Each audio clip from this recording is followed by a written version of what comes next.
For those of you that know John Bratsakis over in Maryland, D.C. area, you know him as this great dulcet velvet tones that come from his voice, but also a powerful mind and a way of organizing people and places and things to help elevate the professional development of many of those around him.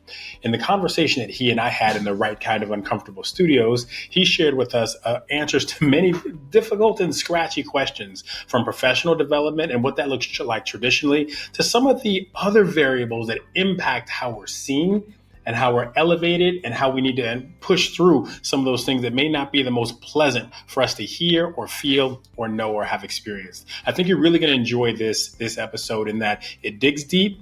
It may scratch a little hard, but there's a lot of learning for us all to come away with. Thank you so much to John in advance. Enjoy.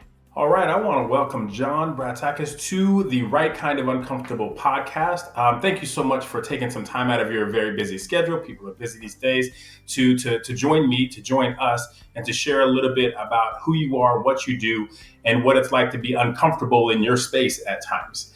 So with that said, I want you to introduce yourself in whatever way you think is best that we, the common folk, can understand you. So the standard introduction, John Bratsakis, President of Maryland DC Credit Union Association, been in credit unions for, 36 years now, in a variety of roles, from management trainee to this role, and out here in Maryland DC, originally from the Midwest, Indiana, Chicago area. Have family. My wife and I, we have 3 kids. We also have lots of dogs. We foster dogs all the time. We've got 4 of our own, along with some chickens and birds. And it can be at any other time, maybe some quail at the same time. So kind of a mix of the, rural kind of things. And then just with our kids, and kids are all over California, College Park, Maryland, and up in York, Pennsylvania. So it's kind of spread out everywhere, but it's also great to keep in touch and keeps a lot of variety in our life. I can only imagine. How long have you been married? Been married, I should know this really well, 29 years next month. 29 years next month. I assume that there's some massive plan for the 29th anniversary. No, not a big plan, just relaxing. Usually it's just kind of quiet to go. We had plans for our 25th to go to Iceland. Oh, nice. And bring the family. But then there was COVID. So I think once the youngest one's out of college, then we'll be able to think about doing that again. Gotcha. And 4 dogs of your own. And how many do you generally foster at any given time? Well, at any given time, it can be up to, the biggest we ever had was, including our 4, we had 17 with the litter. The mom, we had a couple of hangover moms that didn't quite get adopted right away. We've got 7 coming next Thursday. But what makes it unique is we usually get pregnant fosters, and then we get them to like 8 weeks. And it's really my wife. I can't take all the credit, or any credit really, other than I help feed and clean a little bit. But ironically, she, started doing videos to help get them adopted, threw it on TikTok, and now she's got, tens of thousands of followers. Oh, wow. And, it's pretty funny. So it's a pretty cool thing. Nice. But it can be a lot. So we've done over probably about 160 or 170 over the last 5 years. Wow. That's a whole nother career. It's not a hobby. This is beyond the hobby. This is yeah. I think might be or an obsession that she has. I got but it's fun. I can't lie. It really is. And then when you see them get adopted, it's a whole nother kind of thing, because usually there's families involved. So it's pretty cool. So when you gave us your introduction, you talked about being a management trainee, which for many of us, that trainee side of our career seems like 100 years ago in time, but in memories, it's 30 seconds ago, right? It's still fresh in some of our minds that way. And when you and I have talked about your professional journey, part of it that comes in is you kicked off as a younger than expected, significant leader in the organization, and that was part of how you cut your teeth.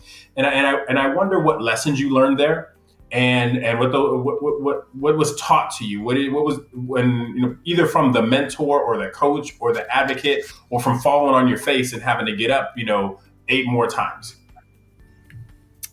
Yeah, that's a big question, right? So I was blessed to be, fortunate to be at the right place at the right time. It was a large credit union, young leaders at the time in their 40s, running the largest credit union in the state of Indiana, both the CEO, the COO, who was my boss, and the CFO.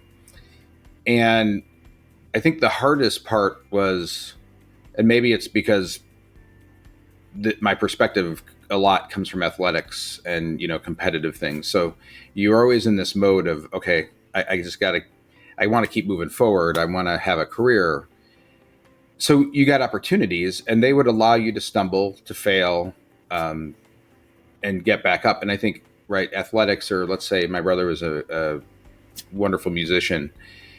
Things don't go well. You got to pick up, because there's another play, there's another game, there's another concert, there's another performance. But the challenge was, when you're younger, you think everybody might have your back. And then at some point you realize, wow, I really thought people had my back. And one of the earliest lessons I learned was, I had a big project, because I was in a role that was significantly impacted the back office of the organization. And we were getting ready to launch a new product. And we got right to the very end of the product, and I'll never forget, there was a senior management person on this team, and I had asked the questions, and looking back, I knew after it happened that I didn't ask the right question. I asked the question, but it wasn't the right question. And as soon as he asked it, he said, "That's it, we're shutting this project down." Oh, wow. And, we're going to have to get this fixed. Went to the CEO, said, I told you John was too young, et cetera. So I get called to the CEO's office, and he goes, "So what the F happened?" And I said, "I thought I asked the right questions, but I didn't ask the right question." And he just looked at me and he said, "All right, go fix it."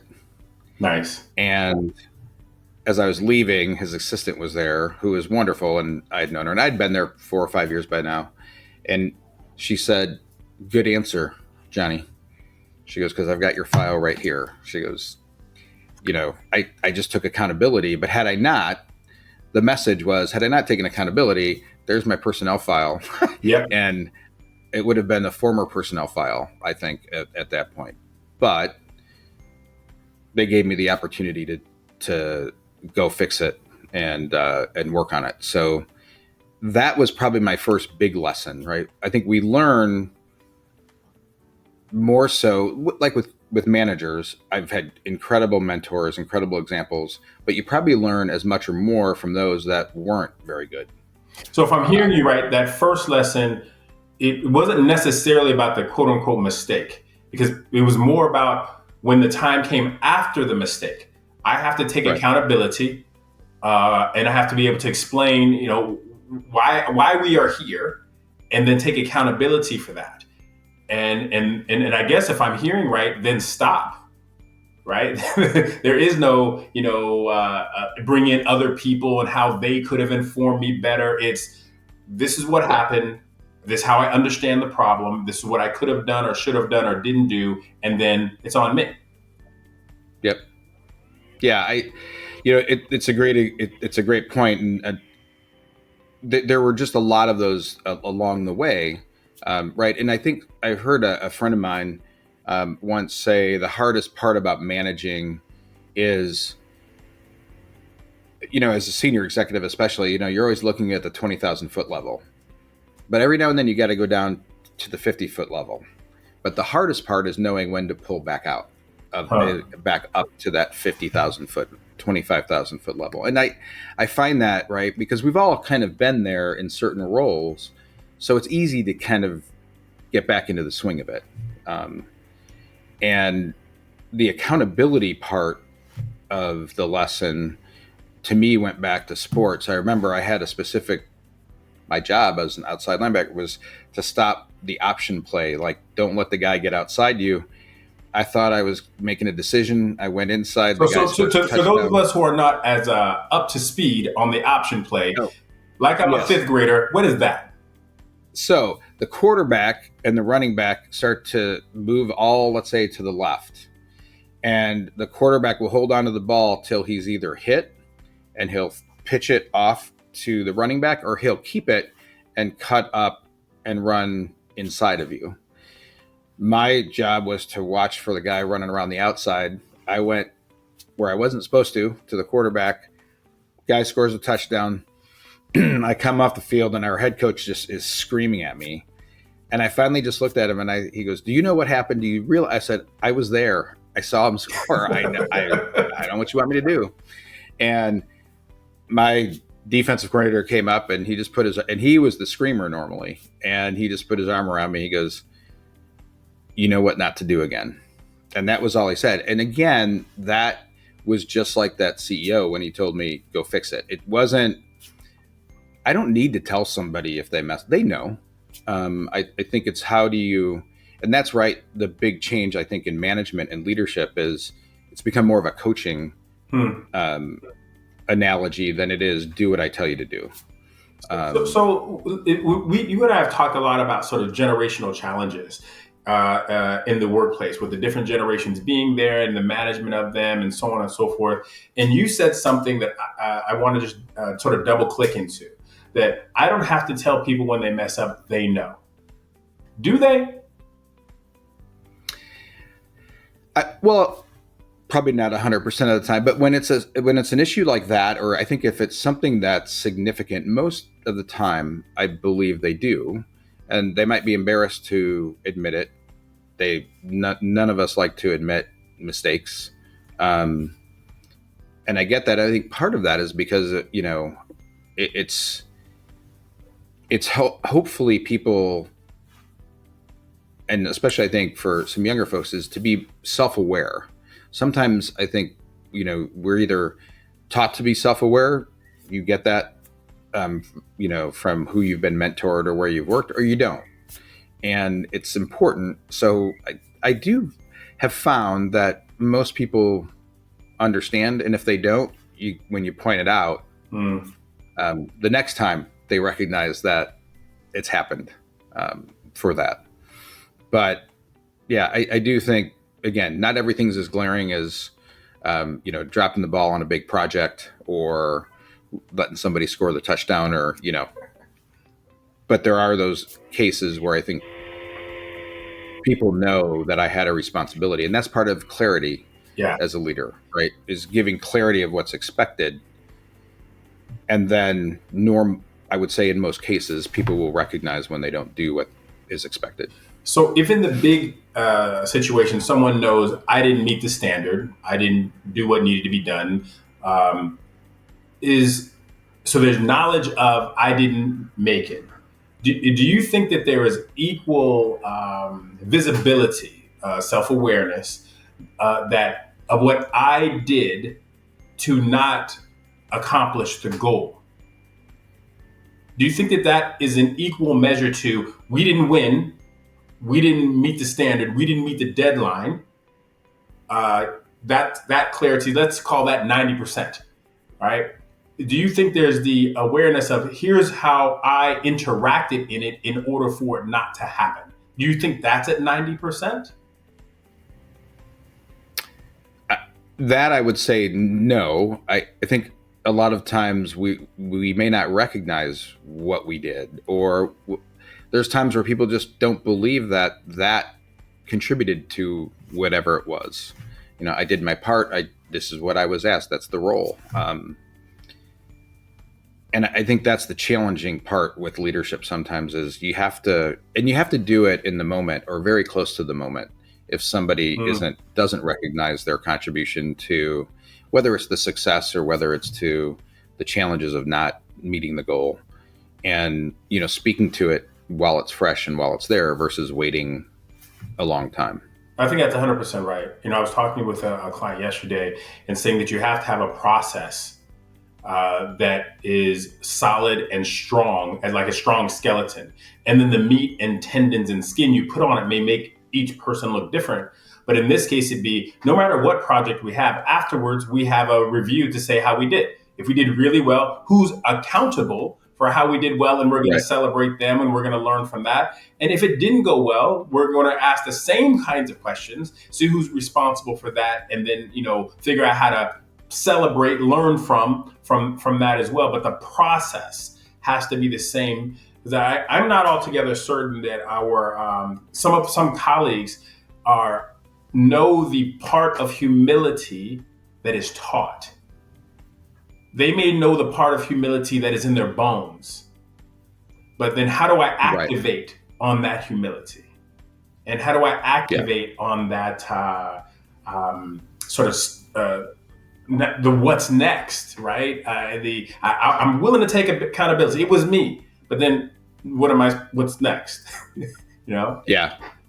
I was told early on as a manager or supervisor or whatever early on that, when you come to work, John, no matter what's going on at home or no matter how bad your day is, whether somebody else has caused it, whether, you're ultimately responsible for your team. You don't let your team see that, because you know what? If you're having challenges with me, my boss, it was like, that's not their problem. Hmm. Your problems aren't their problems, and they'll feel that if you bring that with you. And that's one of those nuggets that kind of always stick out, that it can be tough, it can be frustrating, but you just gotta, that's not your team's issue. How do you balance that lesson with the vulnerable leader, the transparent leader, the quote unquote authentic leader? That it's important for you to be a full sort of human. And if you had Mm-hmm. a bumpy conversation with your boss that kind of punched you in the gut and you're not feeling at your best right now, or one of the kids called you and said whatever they said, and now your day went from a 9.5 to a 7.2. Um, how do you balance out the your challenges aren't their challenges with today's version of being authentic, vulnerable, transparent leader? Well, so being transparent, if somebody asks, is everything okay? What's going on? Just saying it's all good. Just, having a rough day. But I think being authentic is not being fake, right? And I mean, I think you can maybe not have the energy level of a 10 every day or a 9.5. You can have that energy level of 7, as long as you're not bringing other people down with you, right? That's not, I mean, the role. And I do think if I've had a challenge with, let's say, my board, where we're having an issue with some of, we haven't hit the mark on something, yeah, I will go back to the team and say, okay, everybody, here's, where we are. You talked about doing, that process. We get together after every event and talk about what was successful, what wasn't. And we've been, knock on wood, very fortunate to do some really powerful programming that's at a national level, that we get feedback all the time that this is as if it's, a national conference, or a program like when we did our DEI or our DEI certification with Georgetown University. We do that. The hardest part, to your point, is when you're doing that, it's about, yes, we know the things that we've done well, but what do we need to do to make it better? I think for some, that's, well, but we did a really good job. It's like, okay, that is what we did, but we've got to look at how do we improve? How do we keep moving forward? How do we make it different? Where were the gaps, if there were gaps? And that sometimes I think is hard for people to get, because it can be viewed that you don't appreciate what's going on. So that's, for me, I'm just very upfront. And that was hard when I started here, because some of our team were like, so you don't think we're doing a good job? It's like, no, I didn't say that. I just said we had a great event, but how are we to make it better? How do we make it where people want to come back? Yeah, I think that that mindset can be difficult for some people to absorb. that you're continually critical, continually trying to get better, and it can feel to them, depending on their own life experiences, like I'm doing the best I can, and he just keeps coming down on me. Yeah. And teaching that this is a continual improvement mindset, right? And I think that I can see very clearly how some of that comes from an athletic mindset. Well, that play is over. That game is over. The championship we won last year, that was with that team. We had a whole different team now, right? Yeah. Yep. Yeah. Absolutely. That's right. Where I think exactly where that mindset comes from, and I think you find that in great organizations too. You find that with credit unions that are incredibly successful.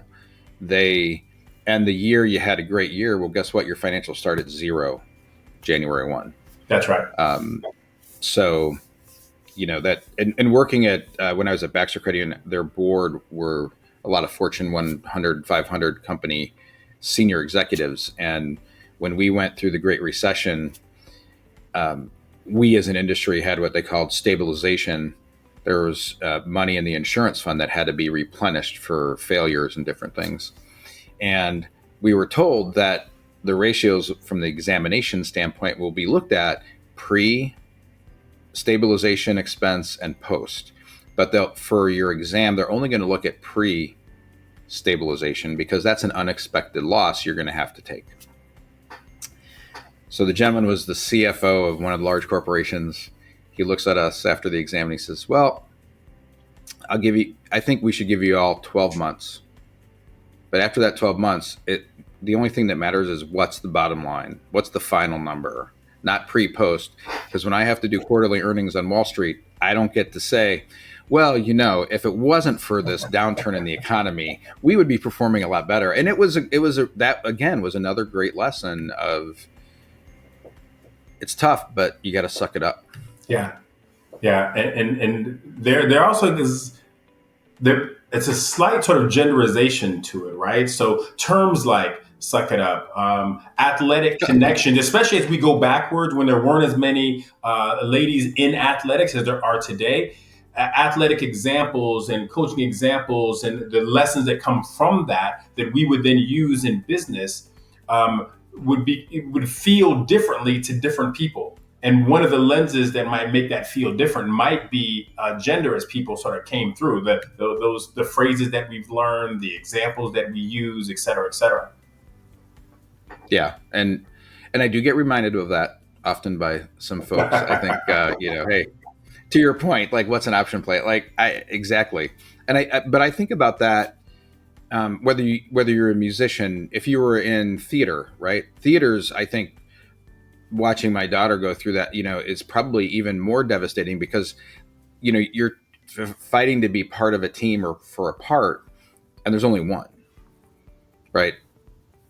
In football, there's 11 spots on that side of the ball that you can try to fight for, but there's only one lead, right? In a play or a movie. So, good point. That's changes. The analogy to competition crosses all those barriers, right? Or all those different genres. So let me do a hard switch here. You and I have talked about a few of your paths and journeys, and I wonder if we might be able to explore one that has been happening for you for a while now. That when I saw you the first time, I'm like, okay, no, John, saw him at ACUC, and then I saw him next, like, you look a little different. What's going on with you? And I couldn't really make sense out of it in my head, but then you told me a story. So I wonder if you might talk a little bit about that journey, and then to some extent, what are the lessons that have come out of that? Sure. So you're referencing my weight loss journey, which I don't, it's something where it was just became personal. You start looking at pictures, you start realizing like, oh my God, what happened to me? And then, but again, it's a challenge, right? And it's something that only we do to ourselves. It's an easy formula. You want to lose weight. It's a simple formula. Eat less, move more, but you got to execute like anything. And so I just started that process, changing, habits, changing what I was doing. And yeah, it was a slow journey. It was about, 24 months, 70 pounds. Wasn't until you get to like 50 that people are like, hey, like my assistant was like, your pants really don't fit. You really need to get new pants.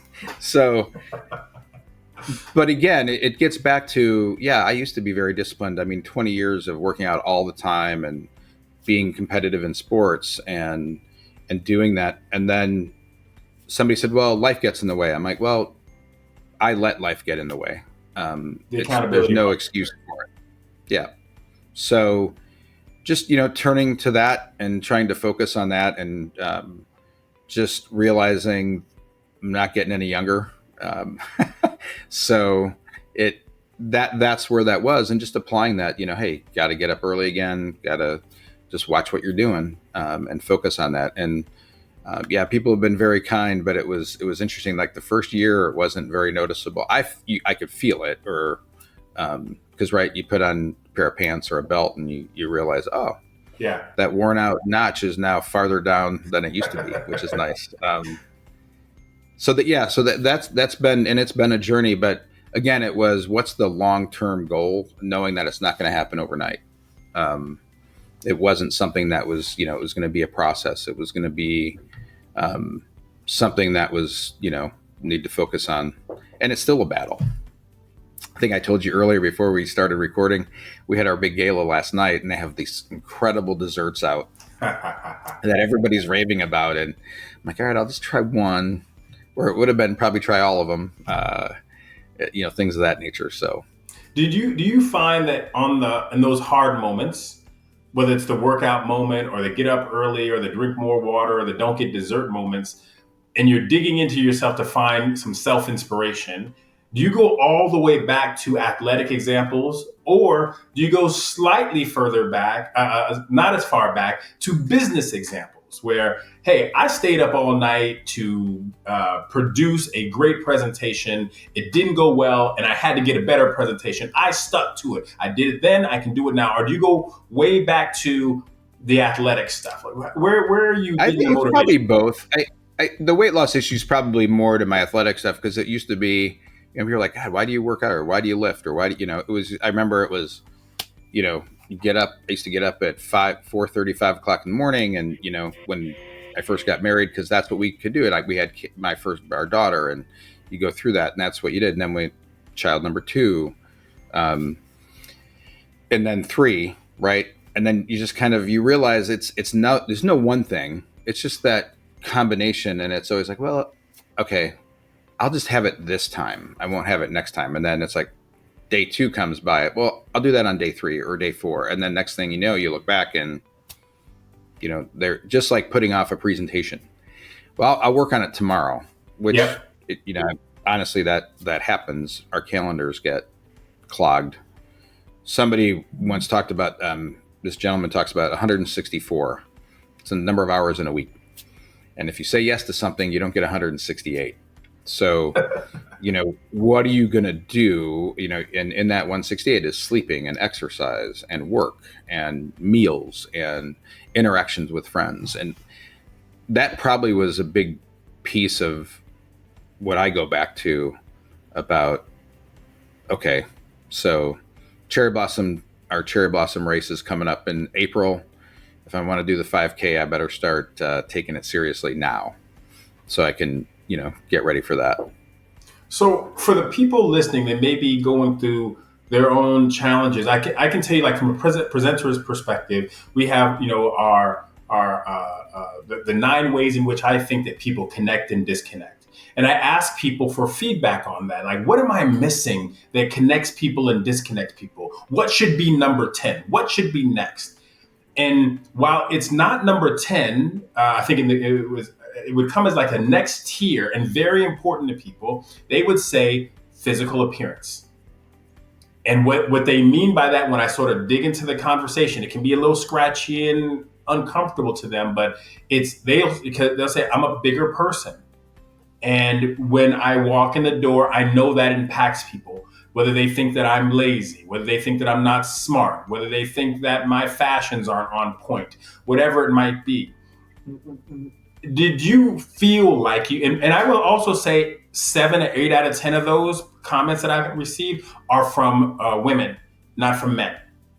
And so, what is your reaction when I say that? Do you agree that size has this impact, and do you think that there's a differential for gender? Wow, that's a big question. So yes, I think attractiveness matters, right? You being a very handsome man getting on stage, yes, absolutely, right? It grabs it invites people, right? It draws their attention. Um, so when you start speaking, you already have their attention, right? And I do think that matters. I think there's a lot of that presence piece. Last night at the gala, there were three CEOs standing next to me. They were all like 6'3", 6'4", right? And then there's me. And and you can tell the women looking up and smiling at those folks and talking, right? Like you can see that. And even when I think men no different, when there's a presenter, I think, and then so you can look the part, but then do you have the presence, the confidence when you walk into the room, right?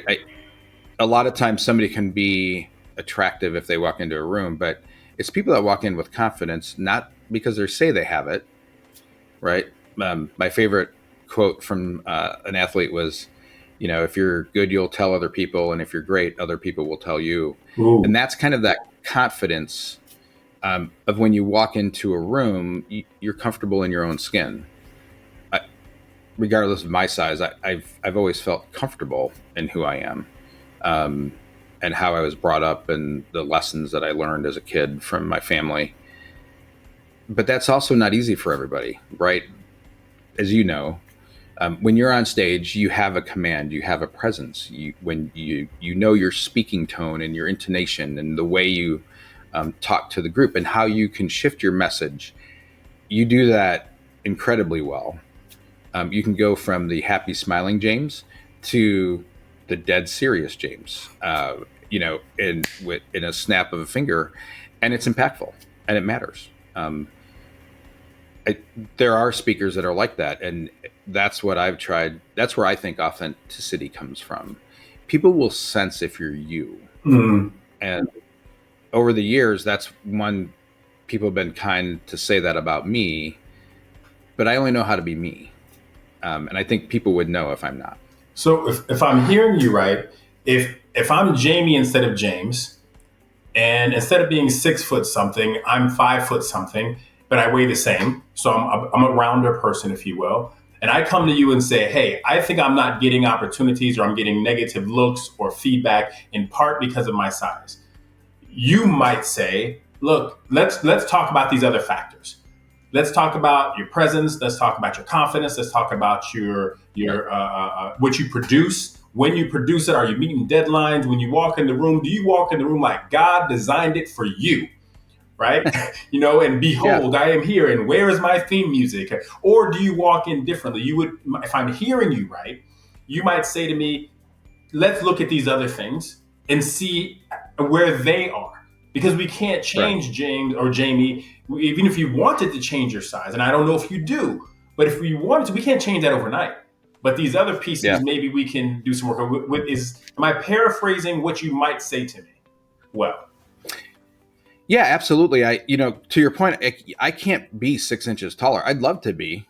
I was told that in college, like, hey, if there were two things, John, you could, go far and play D1. I'm like, what is it? And they're like, if you were 60 pounds heavier and 6 inches taller. I'm like, well, it's not going to happen.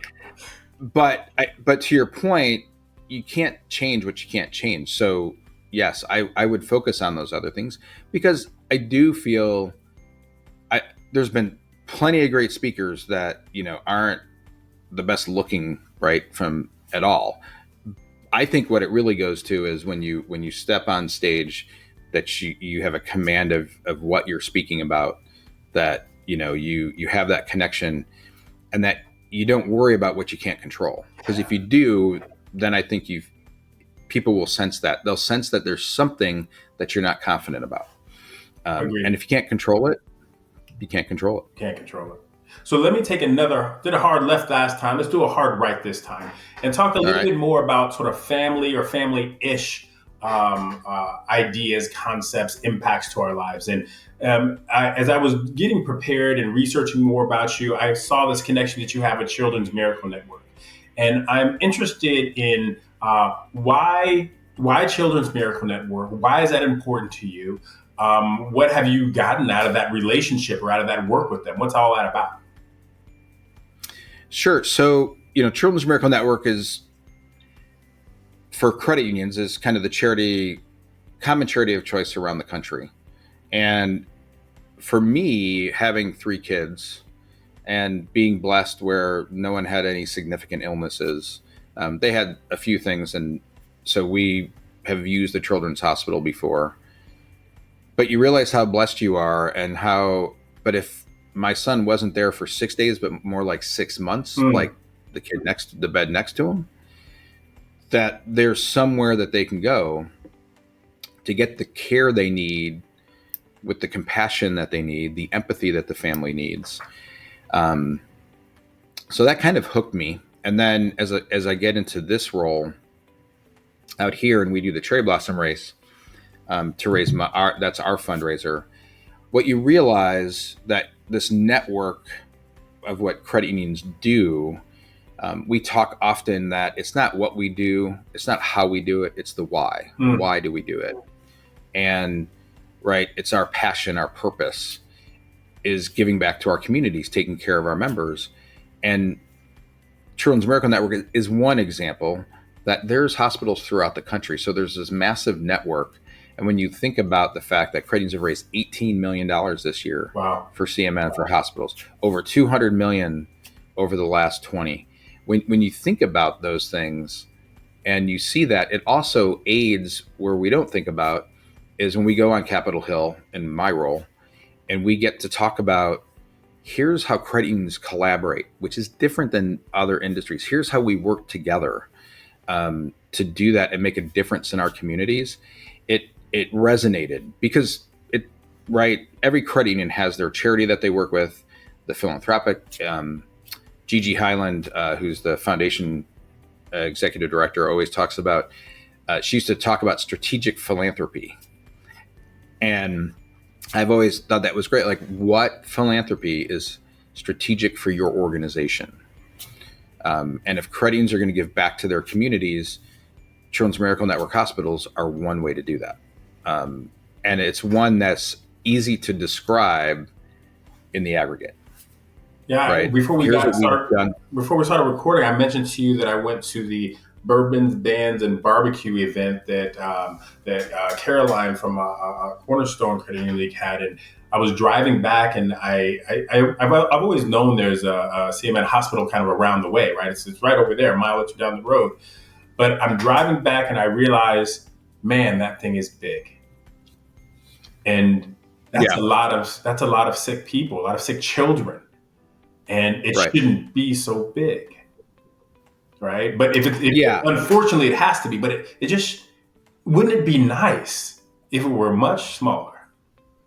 Right. Yeah. Well, and then there's that connection between, health and finances, and how finances affect your health, and on both sides of it, right? So the devastating cost of healthcare, if there's a significant tragedy or a significant illness for somebody is really staggering. So the more the hospital can do to help have the technology, have the expertise, have the facilities, so they not only can help families get in and out quicker, they can get healthier faster, which also helps financially. So there's so many threads that weave together in that situation. Well, like to your point, there's a serious connection between your financial health and your physical health. Right? Yeah. So as we're wrapping up here, I wonder if you might have a question or two for me that has been bouncing around your head that may come out of the conversation that we've had, or something that from before that you want to throw out on the table. So I guess I would just start out the one that I know I had mentioned earlier was you've been working with credit unions, but you kind of work all over the world with different organizations. And some, at times, credit unions might feel that, we're unique in our organizations and how we have to deal with folks. I don't subscribe to that per se, but what has been your impression? Is it different? Our credit union is different, both as individual organizations, but also as a collective industry? Well, one thing I would say is that credit unions were quicker to the table to start using language that was more community based, and more sort of cultural language before we even use the word cultural, right? The language around members, right, is a different thing. The language around families, the language around the connection between the people, why it is we like this. And it comes, I get, clearly out of the roots of why credit unions existed to begin with. So I think that is one piece that is accurate. And what the challenge, I think, in today's marketplace with that is that when you have to have a conversation about how something that's cultural or community based impact business, there's a translation issue that can occur, right? Why are we doing this that seems all touchy-feely and nice and warm and sticky? How does that impact my business unit? Why should I be involved in that? That's for the community engagement people. That's for the membership people. It's not for the operations people or the finance people or the marketing people per se. So I think that translation issue sometimes creates distance in the ability for organizations to be hyper productive and profitable.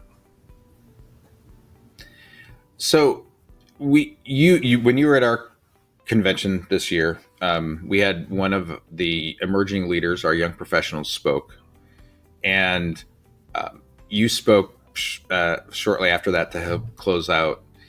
And that young professional made a comment about the audience, and that I think 63% of us were closer to death than had less of our lives ahead of us than I can't remember what the exact issue was, but you brought that up, and I remember hearing a couple of the younger professionals like, "Oh, well, that's kind of calling the person out." And my comment was, "Well, but it's also, if you're going to say something, there's kind of consequences to what you're saying, and that's fine. Just own it." That's what I felt at that point. But how do you feel? Do you see with younger generations of workers or newer professionals a difference in how they're approaching and their expectations of their future, of moving up in an organization, or what they feel is expected of them and what they believe should be expected of them? It seems that times are, listening to what you're saying, is that sometimes there's a disconnect between what they think should be and maybe what their supervisors or managers feel it should be. So let me just go half a step backwards and go forward. I think that there are wobbles in communication that occur. There are wobbles in connection that occur. And the reasons for those wobbles are one of those 9 pieces that I mentioned before. One of them is age. So in that particular circumstance, you had a young professional, exceptionally bright, articulate, all of the wonderful things, right? And she made a comment that scratched a significant percentage of the people in the room. And what happens in general is there's a nervous laughter that occurs. There's a, well, it's true, but I'm still not comfortable with it being said out loud, laughter that occurs, right? And I think that's all okay, right? And we have to, if I'm going to be brave enough, courageous enough to get on the stage and say something that is a bit edgy, a bit funny, if most comedy is a bit edgy, right? The best comedians are really edgy. So then I have to own the rest of it too. The same, and let me put that example over here for a second and come over to a different one. There's a time, and maybe that time is still now, when people would say, essentially, middle-aged white men have ruined the world, right? And there'd be nervous laughter, hee hee ha ha, about that. But what we're doing is we're scratching that group, right? And we may be telling the truth from our perspective, right? We may be saying those are the folks with the levers of power and influence, and they are the ones that have been responsible for the policies and practices and procedures in some, right? But the language that we use is a bit more comedic, and it's shorthand, and it's TikTok, and it's 120 characters, and it doesn't have context.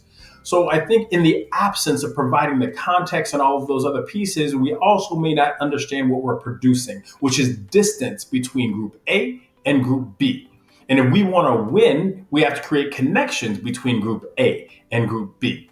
So you said what you said, so I'm going to say what I said because I want to figure out how we can bring this thing back together. So in the context of this particular young professional, I said what I said on the stage. I think I did maybe 2 or 3 comments about it, right? As I'm going through and I would just, hey, and you remember what was said over here about 63% of you all being closer to death? You might want to pay attention. Those kinds of things, right? Just to create some warmth around it. And then just as importantly, I have to find her after I talk. And I have to say, we're good, right? One way or another, I say, hey, we're good. I appreciate you giving me some foundation to try to make some additional points and then make myself available to her to help her along her path. What business do I have using you and your information to make my presentation richer and not offering myself to help make you better? That seems quite selfish, right? I'm going to use your stuff, but I'm also going to make myself available so that we can be better. At the end of the day, for me, it's how do we come together? How can we be more deeply connected? Because deeply connected teams and organizations win bigger and they win more often. Yeah. Yeah. And again, to your point, it reminded me of that person sitting in the audience was probably uncomfortable, and makes me think back to how when you and I connected the first time and my involvement with AACUC was, it's all about what you learned, and what I learned from my perspective was, especially in 2020, you got to learn pretty quickly to get comfortable being uncomfortable, because that was the reality of, and that applies to everything, not just what was happening in 2020, but I think in that instance, right? And I think as leaders, you have to be comfortable being uncomfortable, because you might not make popular decisions. They don't all work, right? Your relationships don't always work. So you got to find a way to get comfortable with that. I think that you're 100% right. I also believe that since before 2020, too many of us became comfortable making people uncomfortable. Without question. Right? And a lot of people got kicked in the gut, punched in the liver, kicked in the groin, slapped in the face. And that was the norm. And it seemed like, okay, that's fine. We're going to have a young person's panel, and somewhere in that young person's panel are going to be a few sideways insults to older people. We're going to have a women's panel, and somewhere on that women's panel, there's going to be some sideways insults to menfolk, right? We're going to have a panel on differing abilities, and somewhere on that panel is going to be some version of scratchy sideways insult to you able-bodied people, right? So the same thing about parents, having kids or not, right? Being married or not, we've become affirmative in our ability or desire to make them uncomfortable instead of feel uncomfortable, right? And for those of us that have touch therapy in one way or another, we know that unhappy people attract unhappy people, right?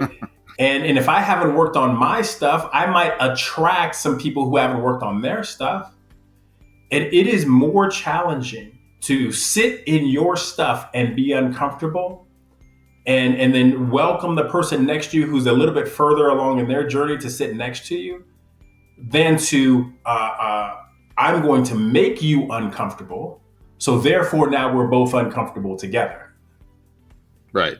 Or so that I feel better. I make you feel uncomfortable. So therefore I can feel better and empowered, right? And engaged, and I'm doing the right thing, and I'm speaking my truth, and all these things can be true at the same time. But I believe that from a business perspective, from a friendship perspective, from a family perspective, that being uncomfortable in the midst of other people being uncomfortable in equal measure is of higher value than I'm going to make you uncomfortable so you're uncomfortable with me. Right. Yeah, I couldn't agree more. Right. And I think but that whole uncomfortable part, a lot of that, what was uncomfortable was there was nothing for me to say. Right. It wasn't for me to say and that reality of recognizing that situation and learning, because the lessons that were learned oftentimes in those situations are not, right. Looking at yourself from 20,000 feet is never the same as looking right in looking in the mirror. It's right there. But when you look around the context around you, it's a little bit different perspective. Excellent. Well, I want to thank you for spending a bit of time with us today to share a bunch of different stories, some family, some personal, some business and how business and personal connect, and all the extracurricular activities, whether it's the chickens, the dogs, or Children's Miracle Network. Thank you for sharing all of that, because I think that it makes us richer, it makes us better. And thank you for your transparency. I appreciate that a great deal. Oh, thank you, James. It's wonderful. Really appreciate the time and honored to be invited. Excellent. Thank you so much.